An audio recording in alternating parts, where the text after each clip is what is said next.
put me through.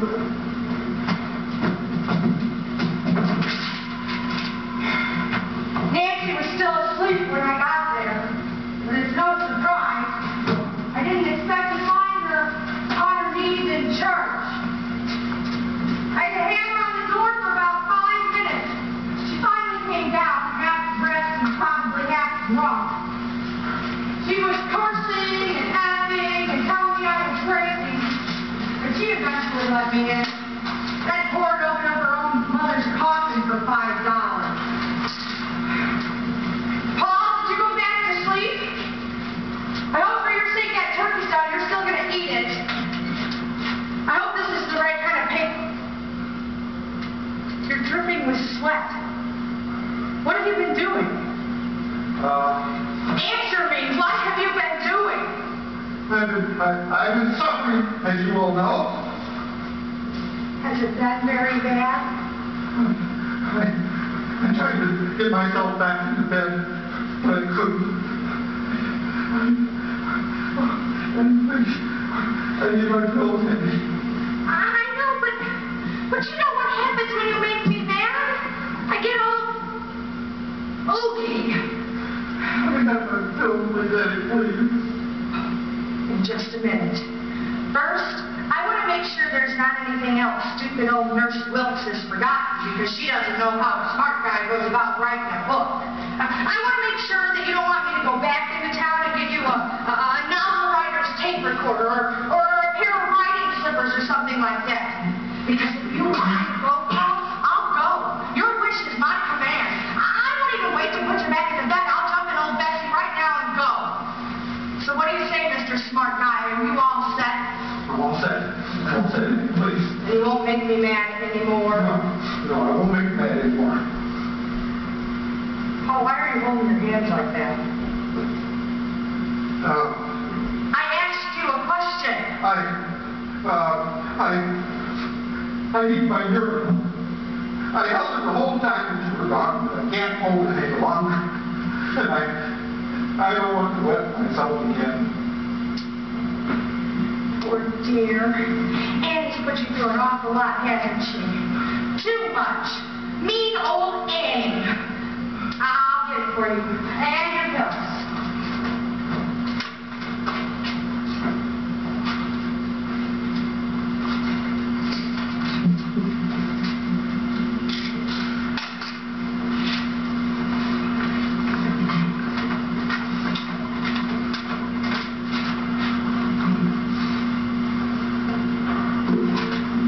Need any help? I can do it.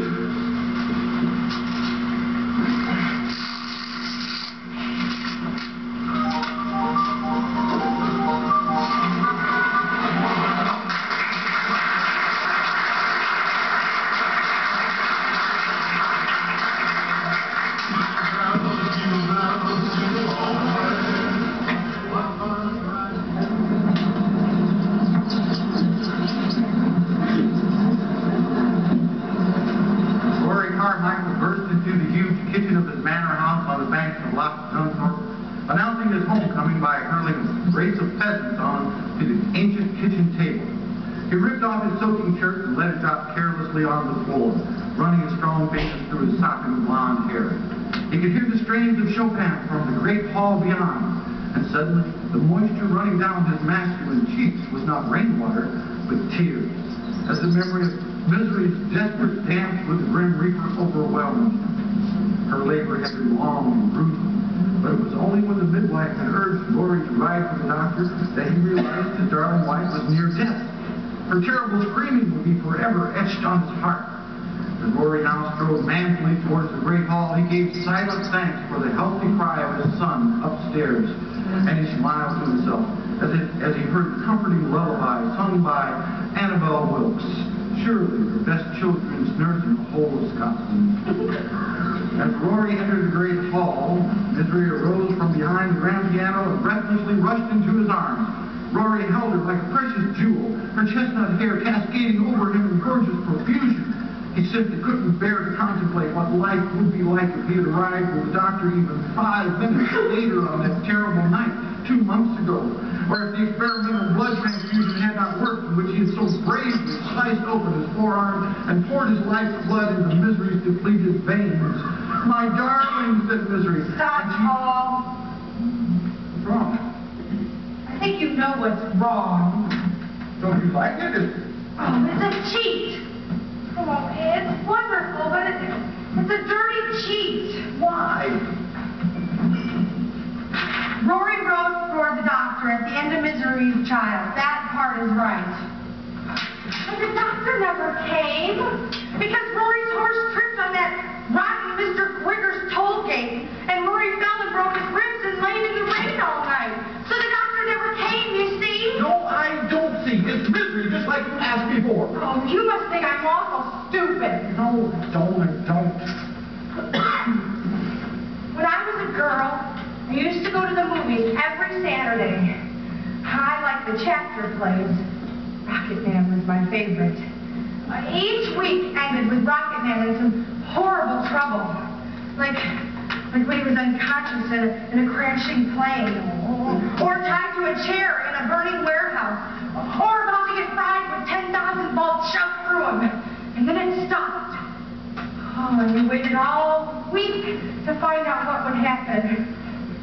Like when he was unconscious in the airplane, he found a parachute under the seat and jumped out, and that was fair enough.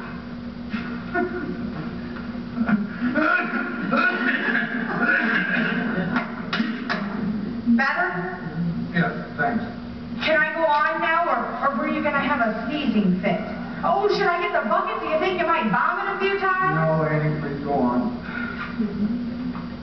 Oh, when he found the parachute, maybe it wasn't realistic, but it was fair. Then there was this episode where the bad guys put Rocket Man in a car with no brakes and welded the door shut, and then pushed it down this twisting mountain road that ended in this huge cliff. And there was poor old Rocket Man trying to stop the car and steer and open the doors all at the same time. And then it went over the cliff and hit the rocks below and burst into flame and fell into the ocean. I was on the edge of my seat, I can tell you.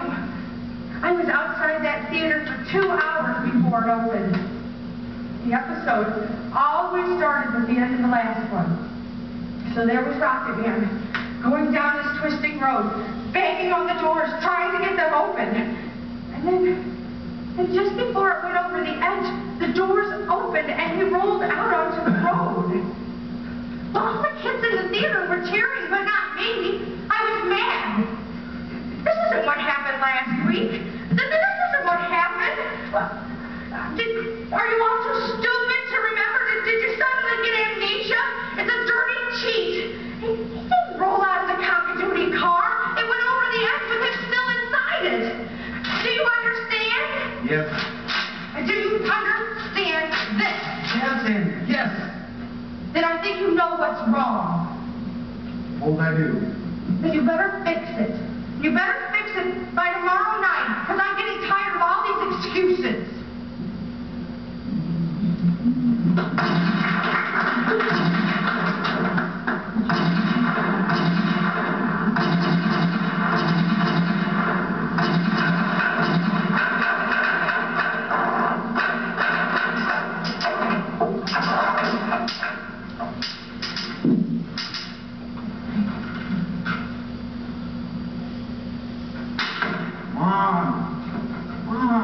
Inspired.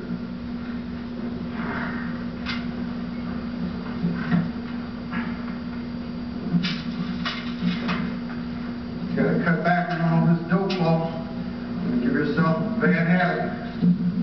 A worse habit, junkie. No. Not until we get a chapter our #1 critic actually likes. You think fast cars are good, Paul? It was cock and beauty.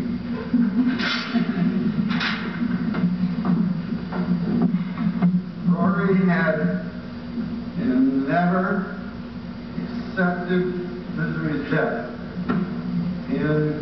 nor had he forgiven himself for and not... Shit! What we got here? A lot of talk and white space.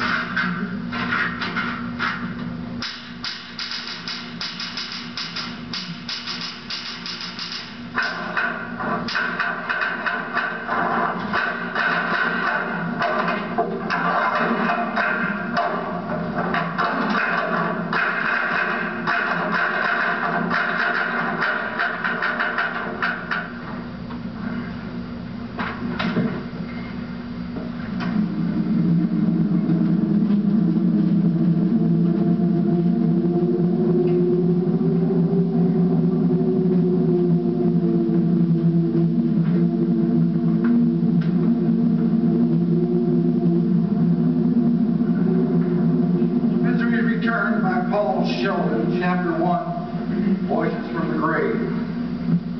For a moment, Rory was not sure who the trembling figure in the darkness was.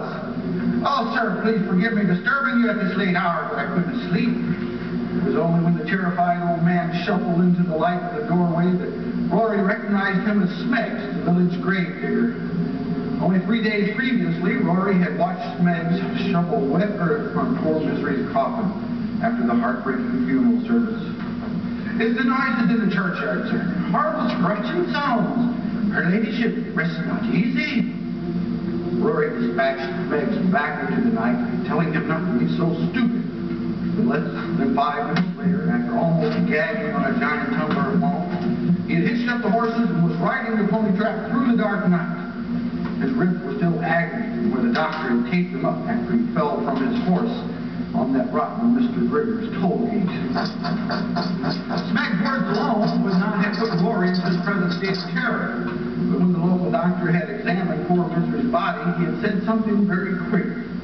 "This sounds a bit like Charlotte Evelyn Hyde. I have satisfied myself with that." Who's Charlotte Evelyn Hyde? She's not in any of the other Misery stories. "You want me